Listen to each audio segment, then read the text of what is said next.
How'd I do it? Was it good? Bourguignon.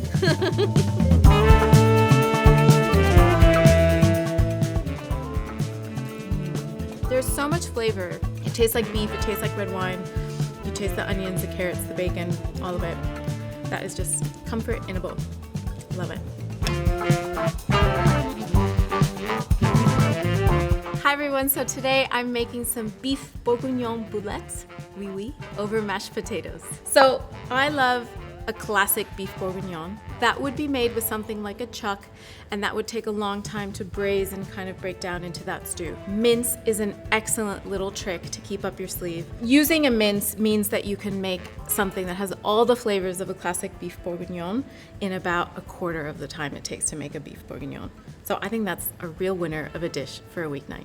I absolutely adore beef mince as an ingredient. I think it's such an incredible way to get great flavor. It often has some of the best cuts of the beef mixed in. It's got great fat content. You'll actually see that when you're purchasing beef mince. It'll be like 90-10 or 80-20, and that just means 20% fat to 80% lean. I actually like that ratio of 80-20. I think that is like a perfect balance for me. Just a note on when you're buying mince, you might notice a little bit of like discoloration along the top of the meat. There is absolutely nothing wrong with that. It just is oxidation. So when it goes through the mincer, it gets exposed to more oxygen, and that's something that just naturally happens. Don't be afraid of it. Thyme to me is such a classic French herb. I love it. We're gonna put a bit of that into the meatballs and in the braise. When you're cooking with thyme, you don't have to worry too much about some of these more fiddly little stems. If they're tender, you can just chop them up. You don't have to be too pedantic about taking all the stems off. All right, that goes in. Now, something that I love to do in any sort of meatball that I'm making, whether it's Italian style or in this case a little bit more French, is something called a panade, which is a fancy way of just saying breadcrumbs soaked in milk. So I've got a few panko breadcrumbs there, but you could use any breadcrumbs you have. Day-old bread torn into small pieces. We're just gonna let that sit and absorb in that milk, and this is what's gonna give us super moist and juicy meatballs without being tough and dry. I think we've all had tough and dry meatballs. These will not be like that. While that's absorbing, I'm gonna go ahead and season up the mince. Good bit of salt. And this is a really great reason to use mince because you can actually add so much more flavor into it as opposed to just using chunks of meat that are just absorbing what's around them. This is actually flavoring the stew from the inside out. I'm gonna go in with an egg. Take off your rings if you're gonna mix this with your hands, which I'm a big fan of, so I'm just gonna add that in. Give it one last good mix. Okay, beautiful. So that's all mixed up. I'm just gonna wash my hand. If you have an ice cream scoop, it's actually the best and quickest way to shape meatballs, so I highly recommend using it. Just gonna shape them like that. Shape them into balls. There we go. But I think keeping the seasonings in the mince and the meatballs quite simple is really nice because it allows the flavor of the beef still to shine through. This would be a great job to get your kids involved with.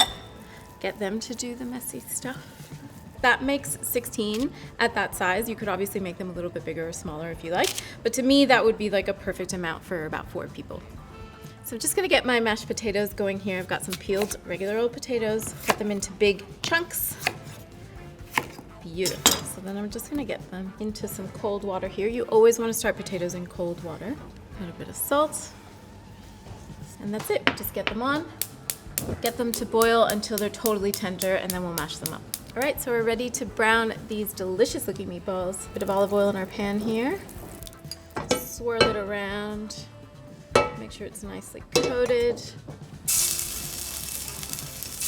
So while those are browning, I'm just gonna take that time to prepare the rest of the vegetables that go into our kind of sauce, gravy, whatever you wanna call it. Some just ordinary brown mushrooms, which, fun fact about me, I actually really adore. I think they are a really underrated ingredient, especially to go with beef. I like to cut all of these bits also kind of chunky because to me that just feels more like what you would get in a beef bourguignon. Let's give these a little flippy flip.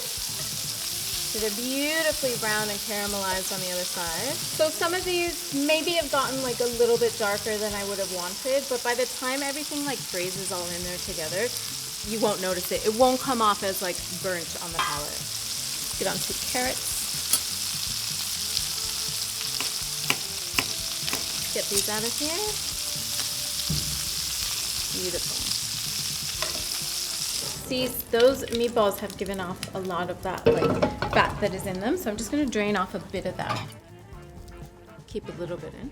We'll go in first with the bacon. We'll render down, infuse that lovely smokiness. So the bacon here is more of like a flavor element, but where the flavor comes from in almost everything is in the fat. So we want to cook this over like a low medium heat just to pull out some of that fat from the bacon.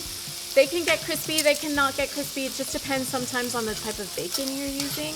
In this case, I'm just gonna let them kind of like release some of that fat, but I'm not really looking for it to get like crispy because it is gonna sit in a braisy liquid and it's gonna get soft again anyway. In with our mushrooms.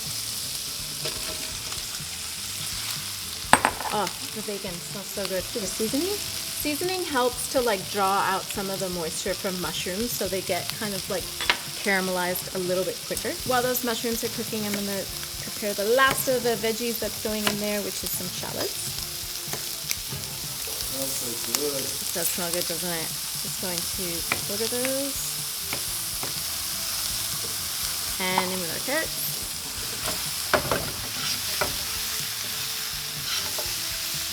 Alright, so I'm just gonna let that cook for a few minutes. Let me check my potatoes because I do think they are nice and tender. Yeah, perfect. Just gonna drain those off.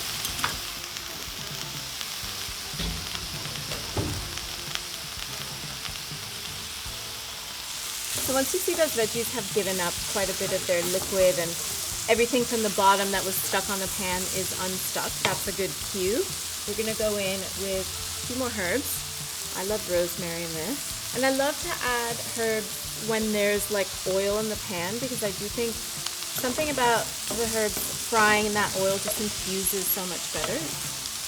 Tomato paste. All right, and this is a little trick to help you thicken your sauce. I'm gonna add just a little bit of flour, which if you were doing like a traditional bourguignon, you might coat the pieces of meat in a bit of flour before you fried them, which would thicken up the gravy that it's cooking in. But in this case, because we're doing it kind of in a different way, just add in the flour now, let it kind of cook into that oil in the pan. It's essentially like making a roux.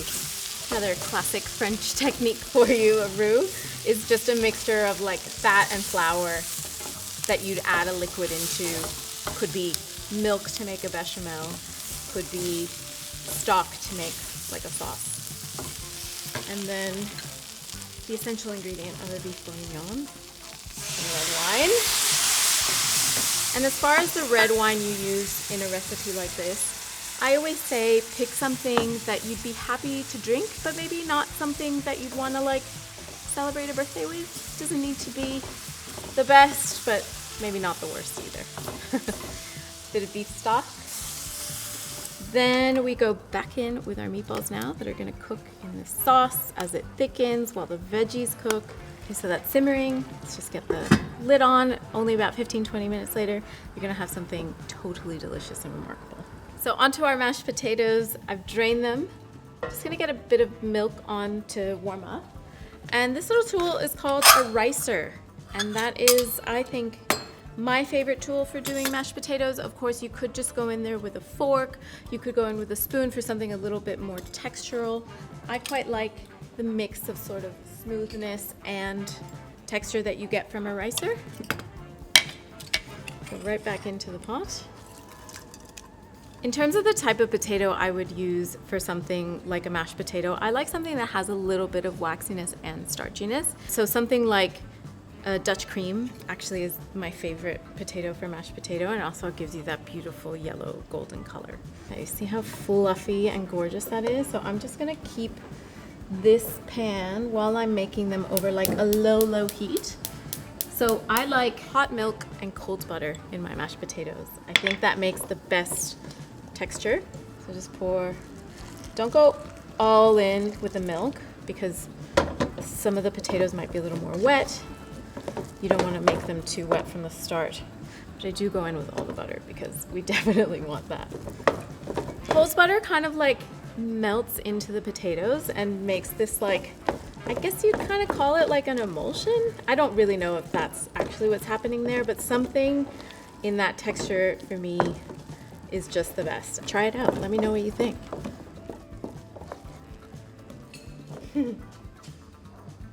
Just imagine this though, with those beautiful meatballs over the top. Okay.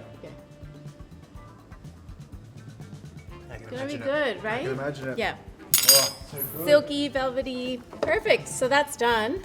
Let's have a look at our meatballs because I think they might be ready too. Whoa, that looks amazing. See, it's like thickened up just enough. It's not like thick and gloppy. So a taste. Oh my God, that's so good. And for just like a few minutes of cooking, there's so much depth in there. It tastes like it's been simmering all day. Beautiful. I think we're ready to plate. We love parsley. I love parsley. Parsley just makes everything a little bit happier, doesn't it? The best moment of the day, plating and eating.